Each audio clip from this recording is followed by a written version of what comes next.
Greetings. In this video, I want to give, somewhat briefly, the three fundamental reasons I vote Democratic, or why anyone would. In the age of President Trump, there are surely many more reasons to vote Democratic this year than most. But usually, I cite three fundamental reasons for voting Democratic. The first reason is that I value the lives and well-being of all thinking, feeling beings. In particular, I value the lives and well-being of the people living in society together. So, despite not being a religious person, I want to see the maxim love thy neighbor put into practice throughout society. Therefore, I want elected officials to propound policies, create agencies, and pass laws that will help the people who need the help.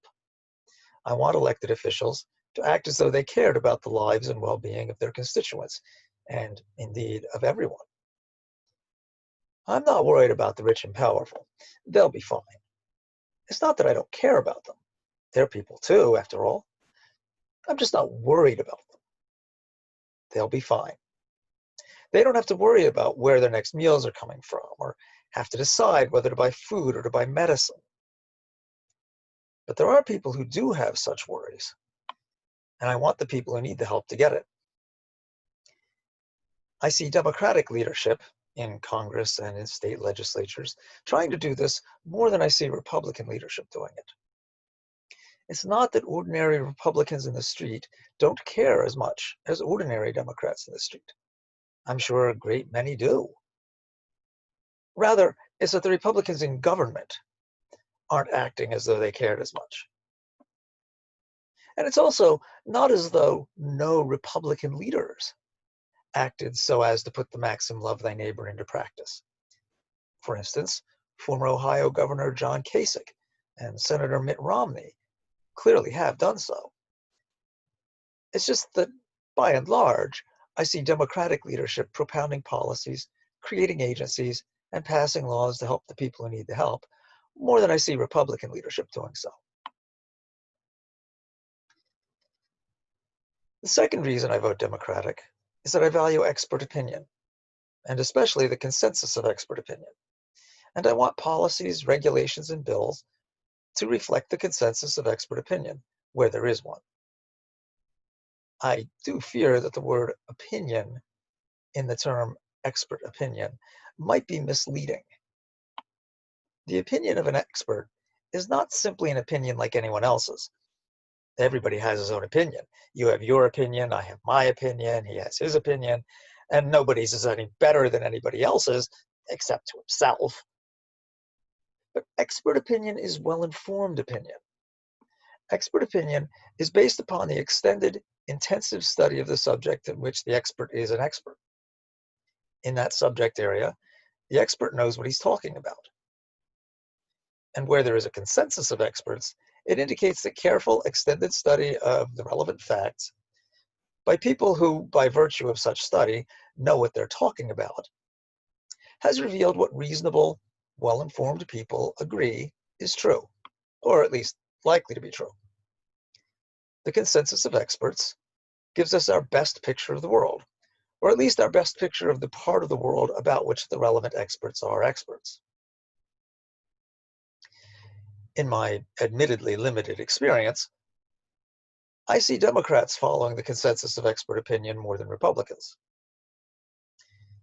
Again, it's perfectly true that if you're dealing with rank and file Republicans and Democrats, you might find Democrats ignoring expert opinion as much as Republicans. You might, for instance, find Democrats fearing food irradiation because they erroneously think they'll suffer radiation sickness if they eat irradiated food, or opposing vaccination because they erroneously think that vaccination has been shown to cause autism.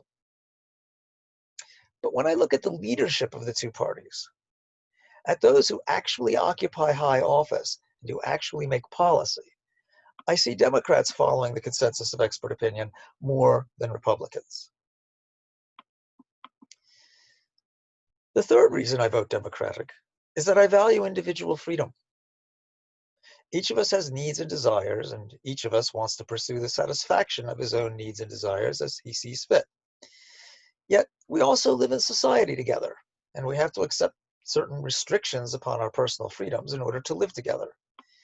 If not in a way that maximizes social harmony, then at least in a way that, to a reasonable extent, ensures that each person is safe from harm from his fellows, and that to a reasonable extent ensures that each person is free to pursue his own ends as he sees fit without undue interference from his fellows. But I really do value individual freedom highly, and I think that we should place constraints upon the freedoms of our citizens only for a good and sufficient reason, and not simply because how some other people want to behave or live their lives isn't how we ourselves want to behave or live our lives, or think of it as natural to behave or live human lives. Here, too, I see Democratic leaders as tending to respect individual freedom more than I see Republican leaders doing so. So, to recapitulate, I vote Democratic because I want to see the maxim, love thy neighbor, put into practice throughout society, and because I want policies, regulations, and bills to conform to the consensus of expert opinion, whenever there is one, and because I place value on individual freedom and want to see that freedom constrained only for good and sufficient reason when we share society together.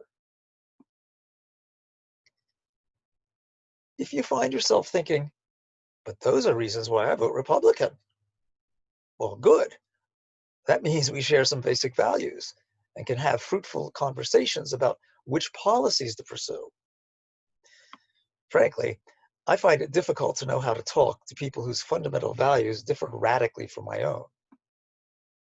But when we share deeply held values, we can then get down to the nitty-gritty of discussing how best to put those shared values into practice. We can discuss the nuts and bolts of how to get things done so as to advance the cause of creating a society and a government that embodies our shared values. For example, if we both place value on the lives and well-being of all of the people living in society, then we won't have to waste time debating the desirability of ensuring that everyone has access to healthcare when he needs it, but can instead discuss how best to achieve that goal. Agreeing on fundamental values is at least half the battle.